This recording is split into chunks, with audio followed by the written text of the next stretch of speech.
Hello, my name is Reka Salka. I am from Hungary, from Magyar Narancs, and I have a question. I really liked the movie yesterday. It was an extremely brave movie, I think so. And I would like you to ask now, you explain a bit more about how it was actually getting to be a movie, but how was the shooting? You said it was a very short time you used to shoot the movie, but I guess there were some people, unprofessionals, who were in the shelters and all this. How was to be between them? How was the preparation? How did you put some movements, some signs? Because you were extremely convincing for me, actually. And I want to ask also that if after being ready with the movie, some parts stayed with you in your life, could you get out of it? Because for me it was very, very deep. I need about an hour and a half to answer that question.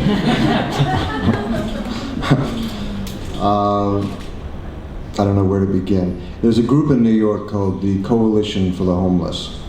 That is a nonprofit NGO in New York, and I've been working with them for about 10 years. So I have been in those shelters for a long, long time. The Coalition is one of the two groups. There's a Legal Aid Society and the Coalition for the Homeless that are allowed in the shelters. Nobody else gets in. And I had to have a special pass to get in as a special inspector for the Coalition for the Homeless. And as I spent more time with them, understood the rhythms and the sounds and the flavors of being in a place like that, I started to feel how to tell that story, but also this responsibility to tell it as naturally and realistically as possible. What I did not want to do is do a traditional kind of television movie. It was a television movie kind of plot. And the original script I bought was more like that. And in fact, there was a court case. The second half of the movie took place in court. It became kind of a normal movie. I had no interest in that. But there was the character himself interested me, and the relationship with the black guy interested me.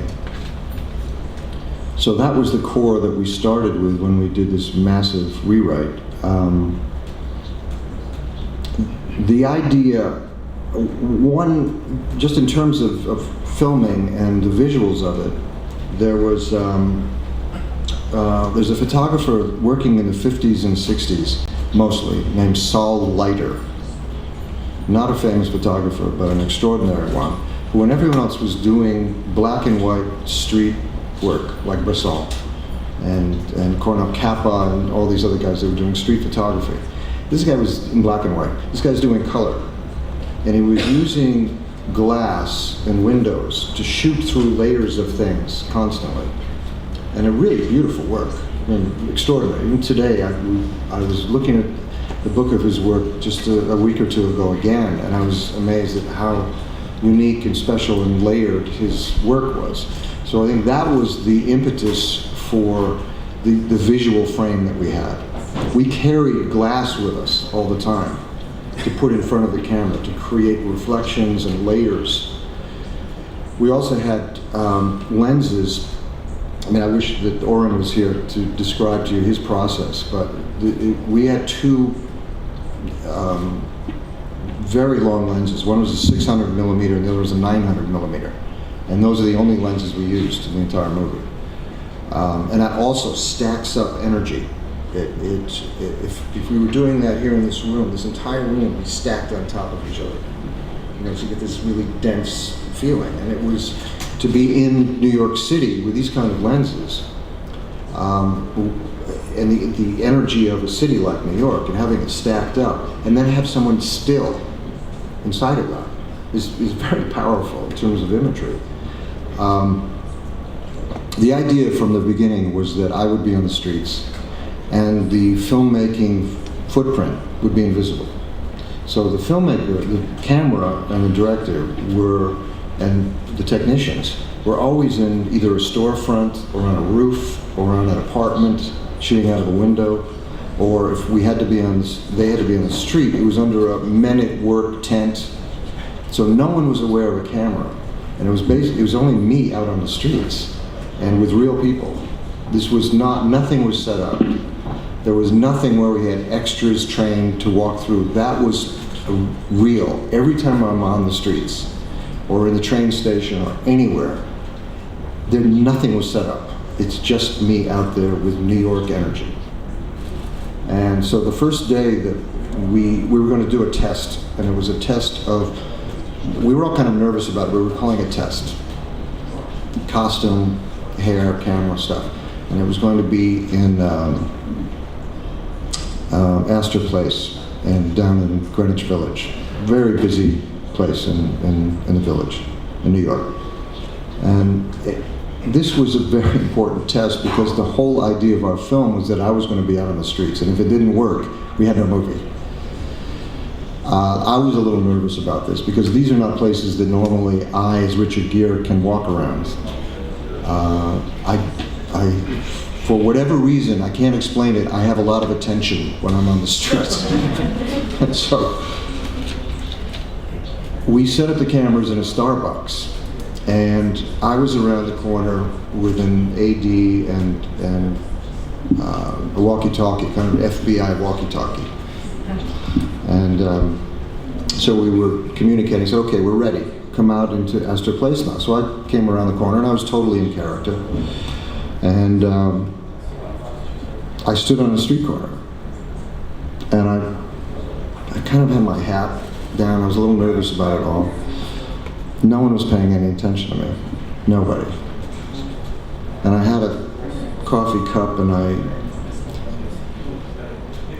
started asking for change.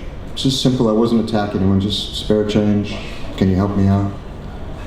Spare change. Can you help me out? We shot for 45 minutes, because we're shooting digitally too, so we do these long takes. 45 minutes, no one paid any attention to me. And some people put some money into my cup, but they didn't make eye contact. I think I made like $2.50. I was very unsuccessful as a bum on the street.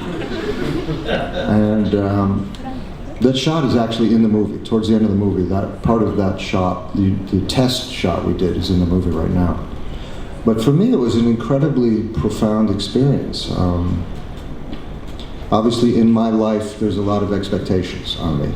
You know, I'm the movie star coming here, so you have questions. I'm supposed to have important answers and the rest of this. The same guy on a street corner with a coffee cup, no one pays any attention to. And if anything, the guy on the street corner is probably closer to who I really am than the movie star in a tuxedo and a red carpet. So for me personally, it was a profound and deep experience. Also to see the energy of people, being the recipient of the energy of people coming close to someone on the street corner. I saw people go through such changes. From 2 blocks away, I could see them making a decision about, oh, here's someone panhandling, he wants money. And already they're going, I don't want to give him any money. And then, I don't want to give him any money. Why is he asking for money? I feel guilty I'm not giving him money. Why does he make me feel guilty? What right does he have to make me feel guilty not giving him money? And all this is going on inside of people's heads and their hearts as they're walking towards me. And people often, they talk about people on the street as being invisible, and that's partly true, but it's the imagery for me that is closer to it is a black hole. It's more like being a black hole in the universe, is that people are afraid of being sucked into a black hole of failure and misery and pain. And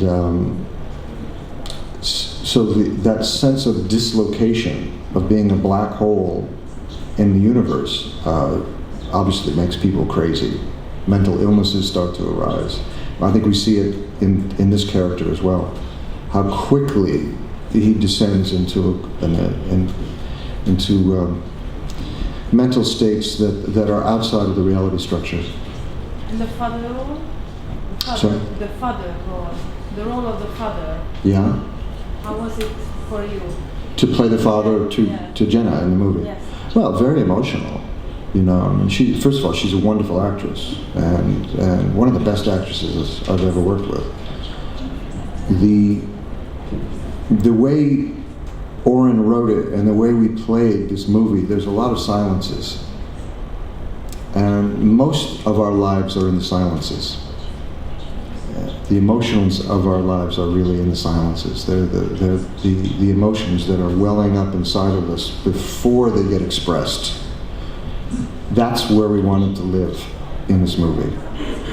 Whatever the pains were, whatever the mistakes that were made, the slights, the anger, the lack of care, the abandonments, the betrayals, all those things that people go through, and these two people, the father and daughter in the movie, went through, I think become palpable in the silences in that bar. That bar scene is just, it's hard to take. For me to watch now, it's hard for me to take. But I think very real. The silences are more important than anything else.